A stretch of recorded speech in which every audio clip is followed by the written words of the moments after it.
Exploring the phrase, dirty bomb. Hello, dear learners. Today, we're diving deep into the phrase, dirty bomb.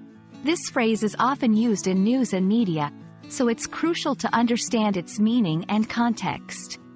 By the end of this video, you'll have a clear understanding of what a dirty bomb is and how to use the term appropriately.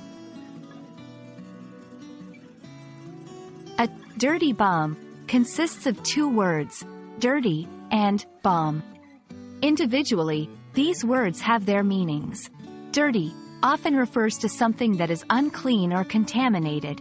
Bomb refers to an explosive device that can cause damage. When combined, the phrase, dirty bomb, doesn't just mean any contaminated explosive. It has a specific context. A dirty bomb is not a traditional explosive.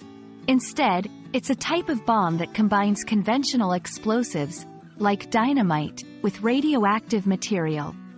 The primary intention of a dirty bomb is not the explosive blast itself, but to disperse the radioactive material, causing panic, contamination, and long-term health concerns.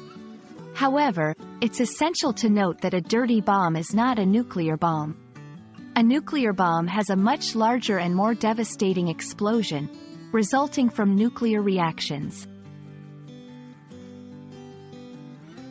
You might hear the term, dirty bomb, in news reports or movies related to terrorism or national security.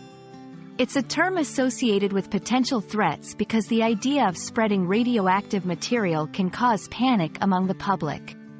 Remember, the main threat of a dirty bomb is the radiation contamination rather than the explosive impact.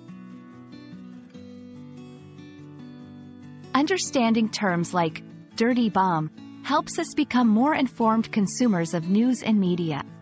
We hope this explanation has given you clarity on the phrase. Always continue learning, and until next time, stay curious and keep exploring the English language.